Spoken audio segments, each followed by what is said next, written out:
에베소서 마지막 부분을 오늘 말씀드리겠다고 했는데요.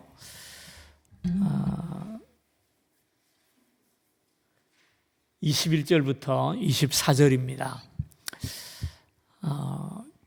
제가 국민학교, 옛날에는 국민학교라 그랬습니다. 초등학교를 다닐 때 교과서에 토끼와 거북이에 대한 이야기가 있었습니다. 아마 여러분 다 아실 거예요. 이솝 우화 중에 하나인데요. 어느 날 토끼하고 거북이가 뭐 했죠? 무슨 경주했어요? 달리기 경주를 했어요. 토끼와 거북이가 나란히 출발을 했는데 사실 토끼는 자존심이 굉장히 상했을 것 같아요. 나 같은 토끼가 어떻게 저런 거북이랑 경쟁을 하겠는가? 이거 어디 쪽팔려서 하겠나? 왜? 토끼는 한 번 뛰면 막 3m, 5m 뛰는 짐승인데 거북이는 한 걸음에 30cm도 안 된단 말이에요.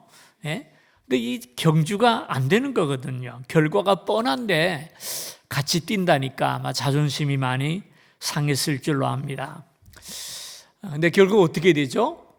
너무 그냥 앞서가지고 자만해가지고 한잠 잤죠, 그죠? 깜빡 잠이 들었는데 그 사이에 거북이가 엉금엉금 기어서 결승전까지 올라가는 바람에 그만 토끼가 지고 거북이가 이기게 되는 그런 비극이 나타나게 되죠. 자, 여기서 거북이는 노력형의 사람을 상징합니다. 재주도 부족하고 머리도 좋지 않고 또 많은 약점이 있는 사람을 상징하는 게 바로 거북이에요.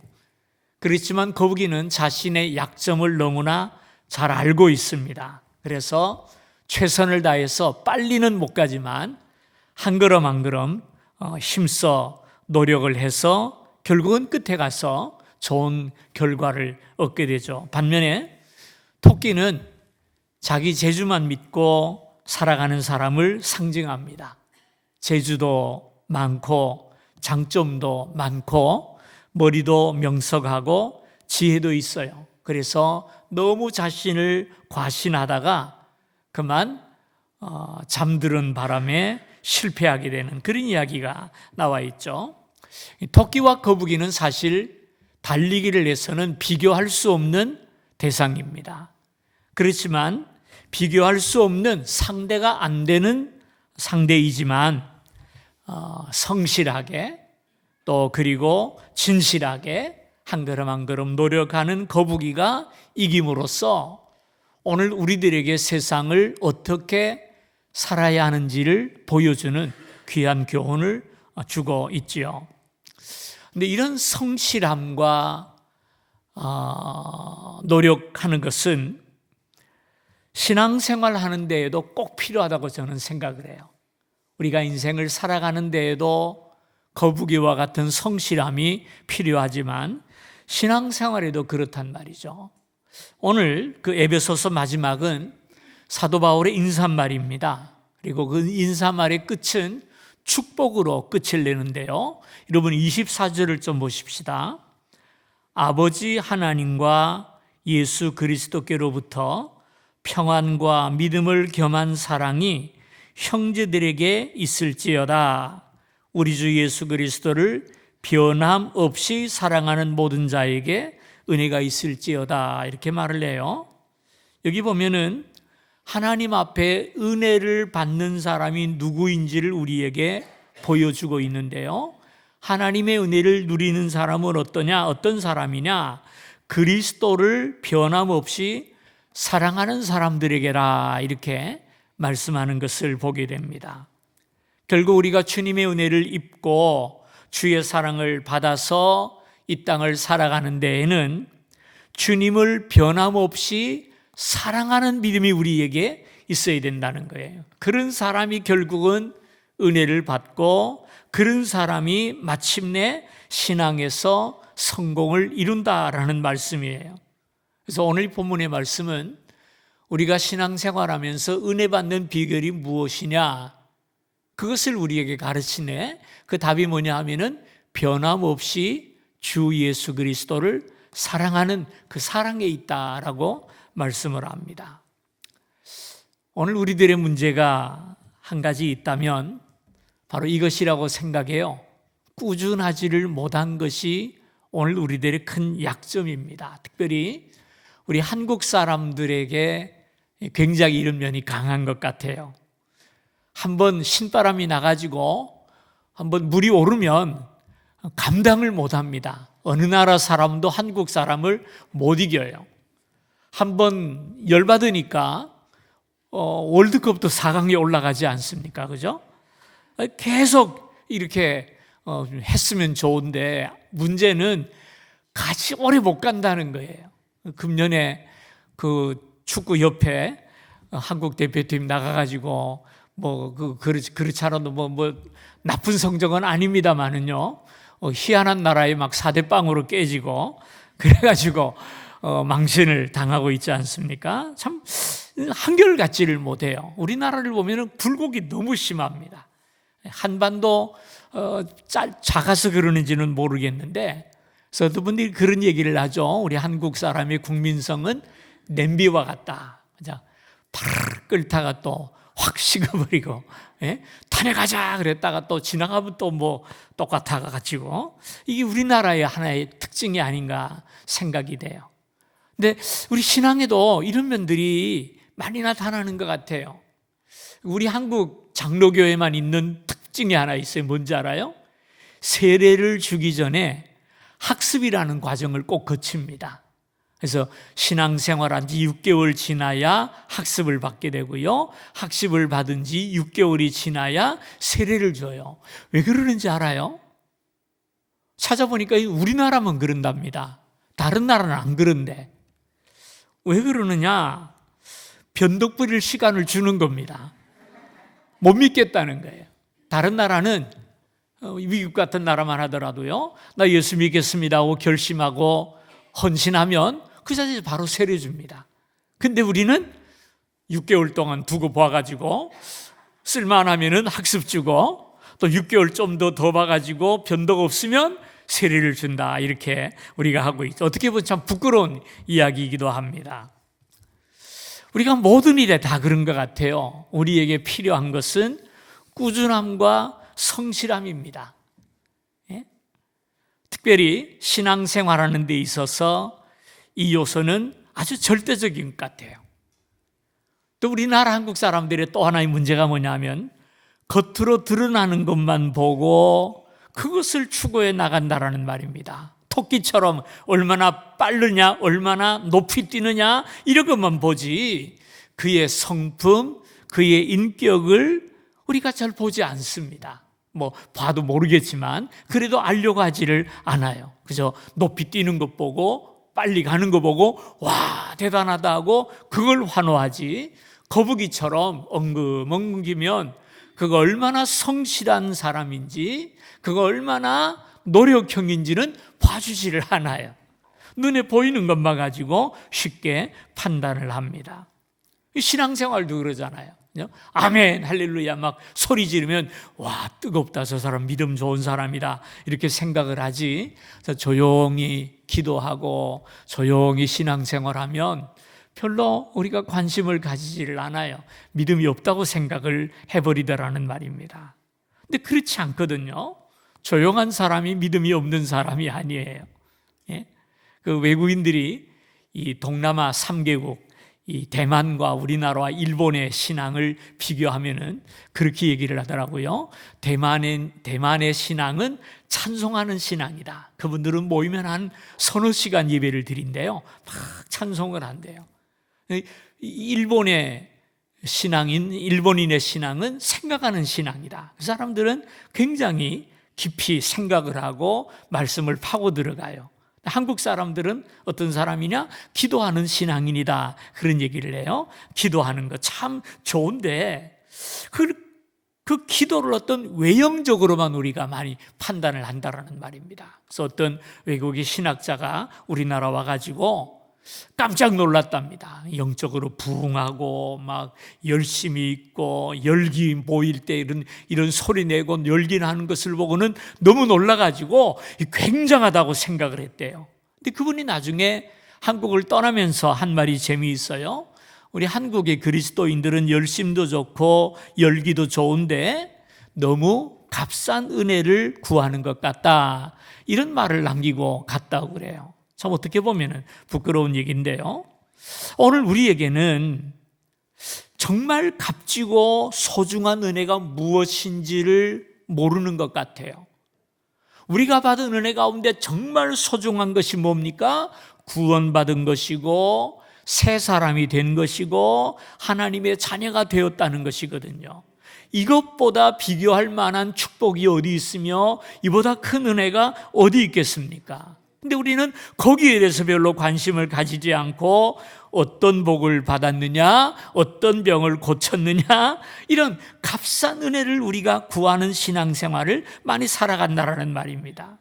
다시 말해서 신앙의 진정한 가치에 대해서 우리가 관심을 가지지 못하고 드러나는 것, 나타나는 것만 가지고 우리가 따질 때가 참 많다라는 말이죠.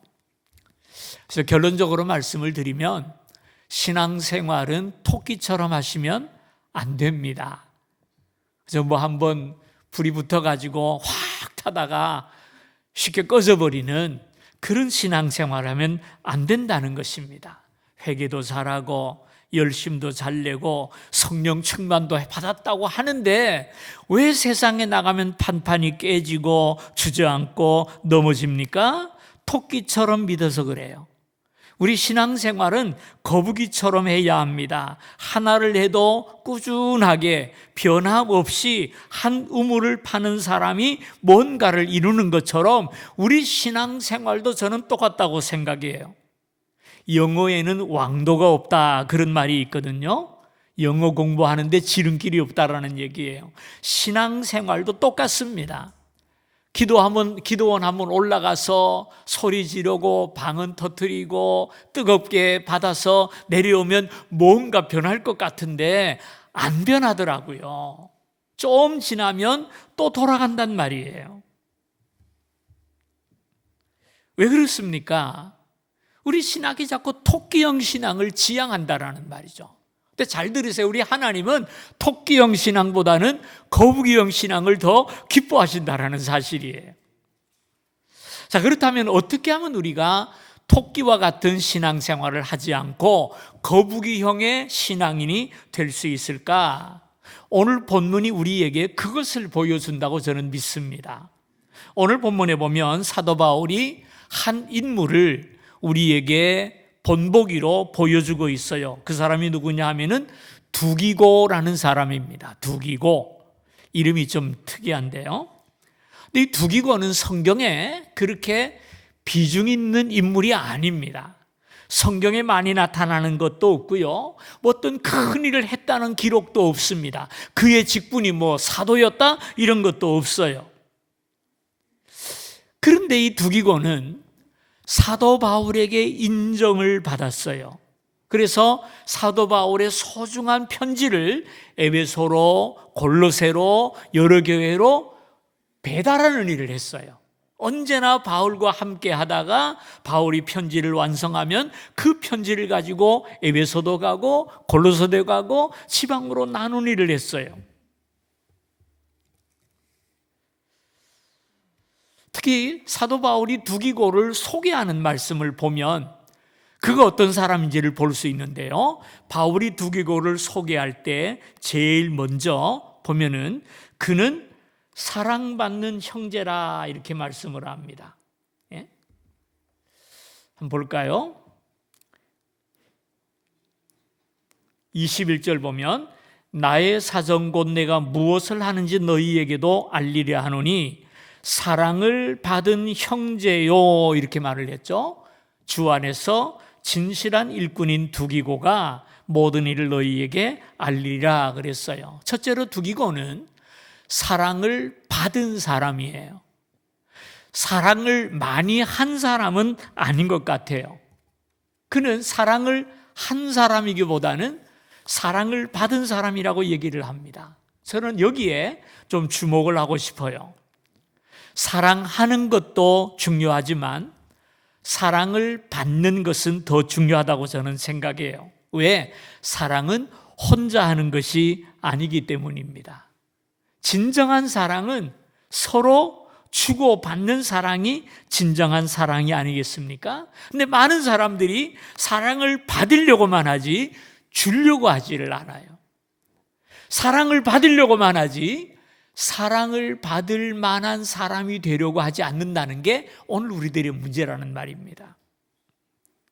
교회 안에도 보면은요, 사랑을 받고 싶어 하는 사람은 참 많아요. 근데 사랑하는 사람은 많지 않습니다. 더더군다나 사랑을 받을 만한 사람은 더 없다는 데 문제가 있다는 말입니다. 우리 찬송 가운데 그런 찬송이 있어요. 당신은 사랑받기 위해 태어난 사람. 이 찬송을 많이 부르는데요. 예, 사랑받기 위해 태어난 사람은 맞습니다. 그러나 사랑받기 위해서 태어났다고만 주장할 것이 아니라 먼저 사랑을 받을 만한 사람이 좀 되는 것이 우리에게 중요한 것 같아요. 그래서 상호 간의 사랑이 성립될 때 그 사랑이 풍성해지는 것이고 그 풍성이 강력한 것이지, 그 사랑이 강력한 것이지, 받기만 하려고 하는 사람만 있다, 그거는 밸런스가 맞지를 않는 것이죠. 제 얘기가 아니고요. 여러분 성경 하나만 좀 찾아볼게요. 몇 장만 넘어가면 됩니다. 빌립보서 4장 8절을 좀 보십시다. 빌립보서 4장 8절입니다.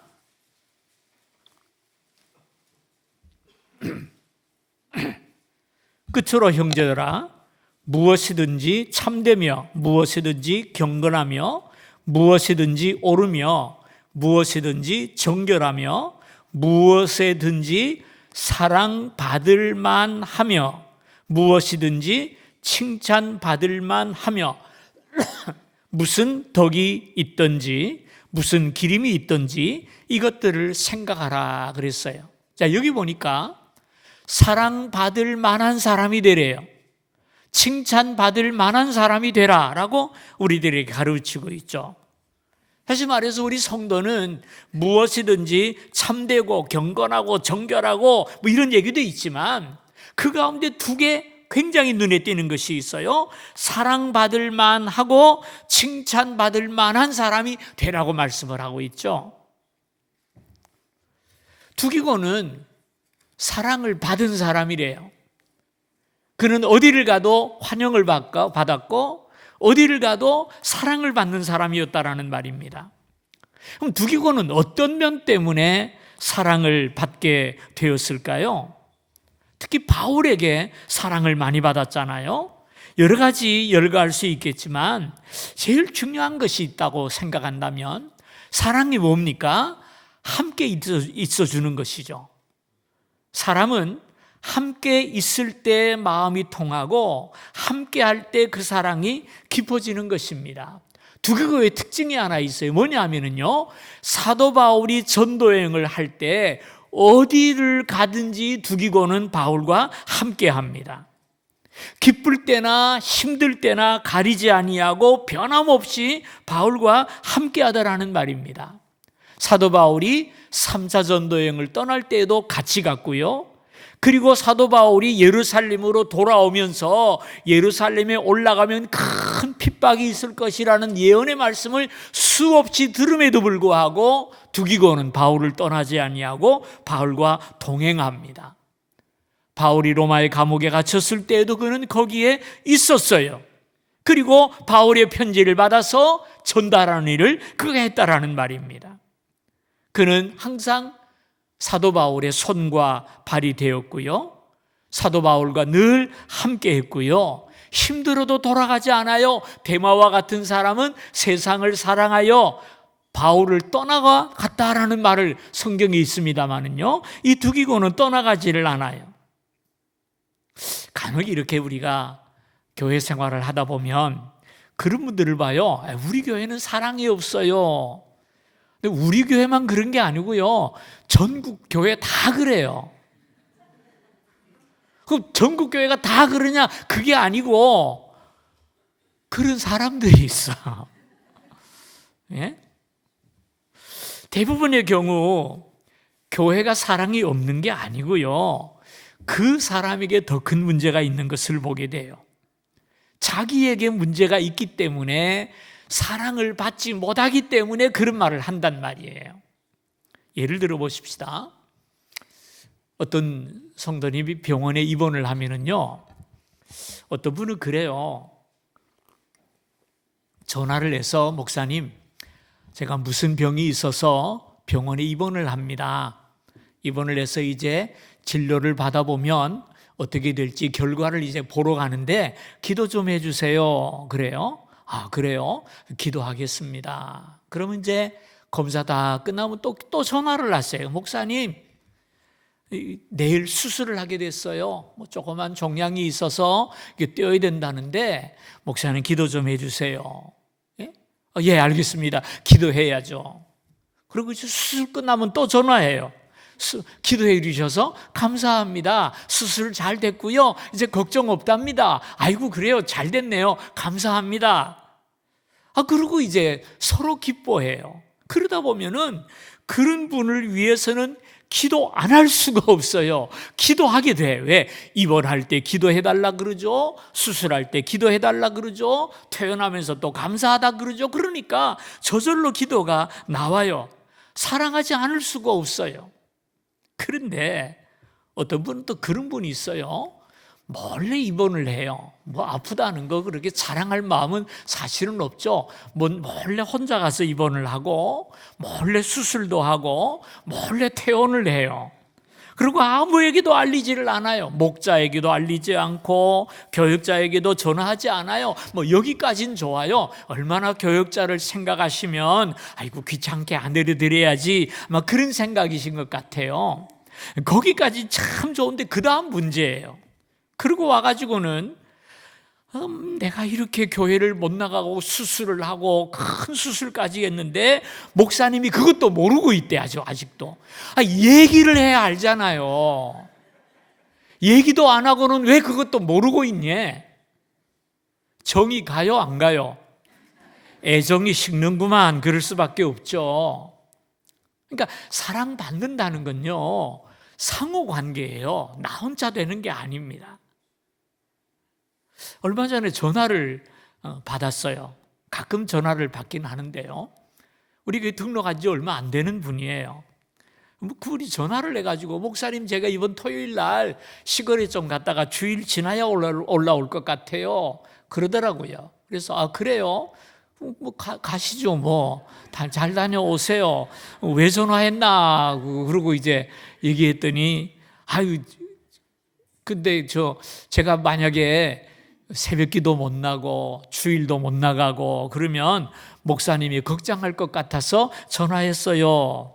잘 다녀오도록 기도 좀 해주세요. 그러고 얘기를 해요. 그러면 기도 안 할 수 없잖아요. 예? 난 미루면 자꾸 잊어버리니까 그 즉시로 기도합니다. 저는 그래야 이 빵꾸가 안 나니까 그 즉시로 제가 기도를 해요. 잘 다녀오도록 기도를 합니다. 그런데 어떤 분들은 뭐 전화도 없고, 뭐 그냥 갔다 왔는지 안 갔다 왔는지 모르는데 나중에 하는 얘기가, 아니 집사가 주일날 교회를 빠졌는데 목사가 전화도 한 통도 할 줄을 모른다고 그런 얘기를 하더라고요. 너무너무 안타깝죠. 그 많은 교인 가운데 그 한 사람 빠진 거 제가 쪽집게 도사도 아니고 그걸 어떻게 알겠어요? 그렇죠, 그죠? 좀 이해를 좀 해주셨으면 좋겠어요. 예? 근데 이 성도의 관계는 더 문제가 됩니다. 어떤 분을 보면 그저 호들갑 떨지 않고 조용히 신앙생활하면서 그저 사랑을 베푸는 성도들이 있어요. 어떤 성도는 뭔가 큰일 할 것처럼 떠벌리다가 막상 희생이 필요하고 내 주머니를 열어 할 때에는 조용히 사라져버려요. 그런 분이 있어요. 전도회도 그래요. 보면은 임원들이랑 회장님 모여가지고 이번 우리 저희 야외 예배를 좀 가는데 뭐 광명을 갑시다. 그래서 다 정해놓고 이제 원래회를 합니다. 원래를 하고 이제 이번 달에 우리가 야외 예배를 가는데 광릉을 가려고 합니다. 그러면은 또 꼭 일어서 가지고 요새 광릉 가는 사람이 어디 있어요? 예? 저기 저 곤지암에 가면은 화담숲이라고 좋으니까 거기를 가자고. 거기 입장료 있잖아요. 입장료가 문제입니까? 뭐 회비를 좀 받으면 된다고. 그러고 난리를 쳐가지고 다 뒤집어 놓고는 그날 자기는 안 와요. 희한한 사람이 있어요. 그런 사람이 있어요, 없어요? 있어요. 왜 그러는지 모르겠어요. 사랑이 가요, 안 가요? 사랑받는 사람이 되시기를 주님의 이름으로 축원합니다. 뭐 호들갑 떨지 않고 큰일 안 해도 언제나 자기 자리 지키면서 다른 사람을 보살펴주고 미소로 반겨주고 그런 사람이 정말 필요한 사람 아니겠습니까? 사랑을 받게 돼 있어요. 한번 따라합시다. 사랑은 제할 탓입니다. 예. 두기고는 늘 바울과 함께 했어요. 바울이 사랑하지 않을 수가 없어요. 구전 일에도 함께하고 기쁜 일에도 함께하니까요. 두 번째로 두기고는 아까 읽었죠. 주 안에서 신실한 일꾼이라 이렇게 말을 했어요. 이 신실하다라는 말을 원어를 찾아보니까 피스토스, 다시 말해서 변함이 없다, 충실하다, 믿음직스럽다 그런 뜻을 가지고 있어요. 예? 사도 바울이 그 소중한 편지 그거를 누구에게 전해달라고 부탁할 때 아무나 하지 못할 겁니다. 왜? 가다가 무겁다고 집어 던지면 어떻게 합니까? 예? 믿을 수 있는 사람에게 맡겨야지 아무나 못 맡깁니다. 거기다가 편지만 전하는 게 아니라 사람들이 물어볼 거 아니에요. 바울이 어떻게 지냅니까? 건강합니까? 그럴 때 바울의 사정을 잘 이렇게 얘기할 사람이 있어야지 가가지고 흉이나 보고 그러면 이거 안 되잖아요. 그죠? 그래서 바울이 누구를 보낼까 고심을 많이 했을 거예요. 그러다가 사랑받는 형제인 이 두기고를 보내었다라는 말입니다. 참 심부름 시키려면은요 참 조심스러워요. 괜히 가서 말을 전하다가 침소봉대를 하거나 사고 치는 사람 참 많아요. 믿고 보낼 만한 사람 참 없어요. 예? 내가 누구에게 좀 화해하려고 하니까 좀 다리 좀 놔달라 그렇게 부탁을 하면 가가지고 원수를 만드는 사람이 있더라고요. 두기고는 그런 사람이 아니에요. 22절 좀 볼까요? 22절을 보면은요. 아이고 어디 갔나? 우리 사정을 알리고 또 너희 마음을 위로하기 위하여 내가 특별히 그를 너희에게 보내었노라. 예, 바울의 사정을 알리고 또 그들의 마음, 에베소 교회 성도들의 마음을 위로할 사람이 누구냐 찾을 때 두기고밖에 없더라는 말입니다. 예? 여러분 그 골로새서를 좀 봅시다. 에베소, 빌립보, 그 다음에 골로새서인데요. 골로새서 4장 7절입니다. 두기고가 내 사정을 다 너희에게 알려주리니 그는 사랑받는 형제요 신실한 일꾼이요 주 안에서 함께 종이 된 자니라. 똑같은 말씀은 나오죠. 그러니까 골로새서도 두기고가 들고 간 거예요. 그리고 두기고를 소개하면서 바울이 똑같은 이야기를 하고 있어요. 이 뭘 우리에게 가르치는 겁니까? 바울이 얼마나 두기고를 믿었는가 하는 걸 우리에게 보여주죠. 골로새서도 두기고가 전합니다. 그는 충실한 사람이었고 변함이 없는 사람이었고요 믿음직한 사람이었다라는 말입니다. 교회를 하면서 제일 힘든 것이 사람을 대하는 거거든요.